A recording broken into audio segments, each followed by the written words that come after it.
आप सबको जय मसीह की। फिर से परमेश्वर के मधुर सामर्थ्य और जीवित नाम में आप सबका स्वागत करती हूँ। जिस तरीके से 22 फरवरी को मैंने अपनी खुद की गवाही आप सबको दी थी कि अब मेरे पापा कैसे बीमार थे और परमेश्वर ने उन्हें चंगाई दी, और उसी दिन मैंने आप सबसे ये कहा था कि जिस दिन मेरे पापा पूर्ण चंगे हो जाएंगे तो आपको वो मेरे इस चैनल पे आकर अपनी गवाही देंगे। और आज वो परमेश्वर की तरफ से वो दिन है, क्योंकि हमें ये भूलना नहीं चाहिए। परमेश्वर पिता ने कहा, मैं हमेशा हर समय तुम्हें अपने पंखों तले घेरे रहूंगा। तो चलिए, मेरे पापा आज आप सबको अपनी गवाही देंगे, जो रेवरेंड पी बेंजामिन है।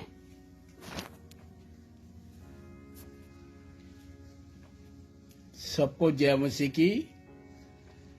मैं पिता परमेश्वर प्रभु यीशु मसीह का धन्यवाद करता हूं आज कि मैं आज प्रभु के अनुग्रह में चंगा भला आपके सामने बैठकर ये कह सकता हूं कि जो सर्वशक्तिमान परमेश्वर की छाया में रहेगा वो उससे सामर्थ पाएगा। यही सारी बातें पाकर मैं अपने जीवन में पिछले दिनों में बिछौनों पर बीमार होकर चला गया, नमूनिया हो गया, लंच वगैरह और बहुत सारी तकलीफें मेरे जीवन में, परिस्थितियां जो मुझे अस्पताल से होकर जाना पड़ा। और आप लोगों के सामने मैं आज ये बताना चाहता हूं कि जब मैं बीमारी के बिछौने पर था तो पहले तो मुझे पता नहीं लग रहा था कि मैं किस स्थिति में पहुंच गया हूं। यहाँ तक कि डॉक्टरों ने मेरे लिए कुछ ऐसा ही कह दिया था कि इनको वेंटिलेटर में पहुंचा दो।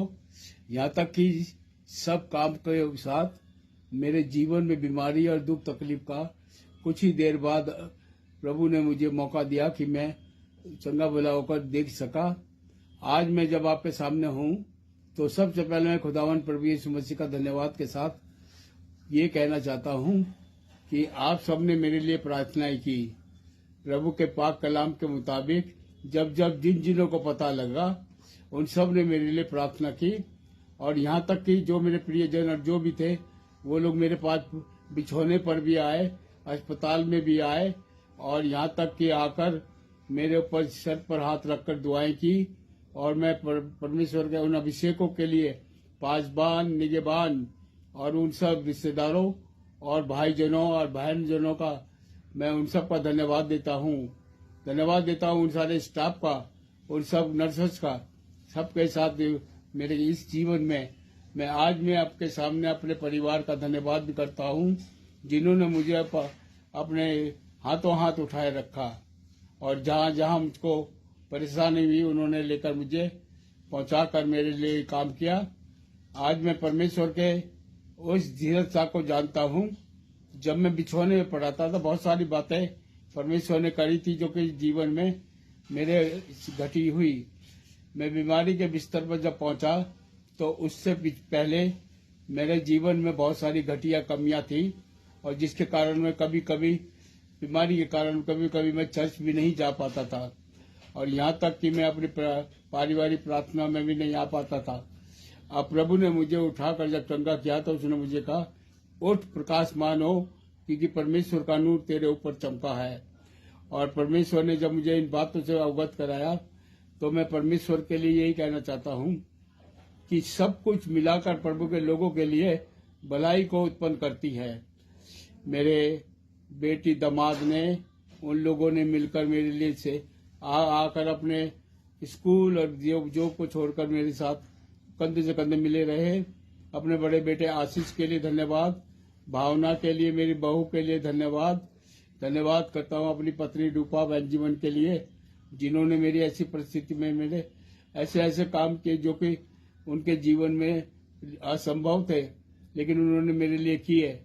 और प्रार्थना करता हूं मैं अभिषेक और सोनिया के लिए, उनके कार्य के लिए जो उन्होंने किए।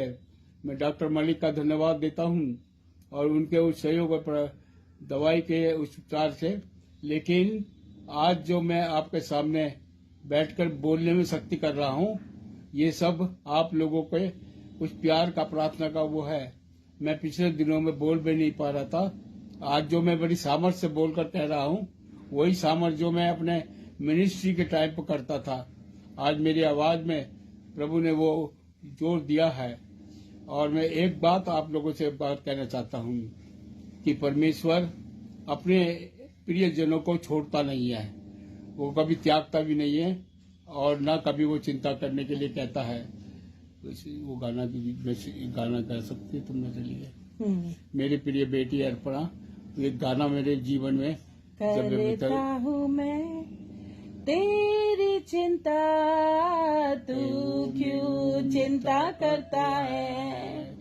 करता हूँ मैं तेरी चिंता, तू क्यों चिंता करता है। आंसुओं की घाटियों में साथ न छोड़ूंगा तेरा। हाँ मेरे प्रियजनों, जैसे आपने सुना अभी गवाही को, ऐसी जीवित गवाही हम सबके जीवन में भी होनी संभव है। असंभव परमेश्वर के लिए कुछ भी नहीं है और इस गवाही से आप अपने जीवनों को बदलेंगे और परमेश्वर पर विश्वास करना सीखेंगे।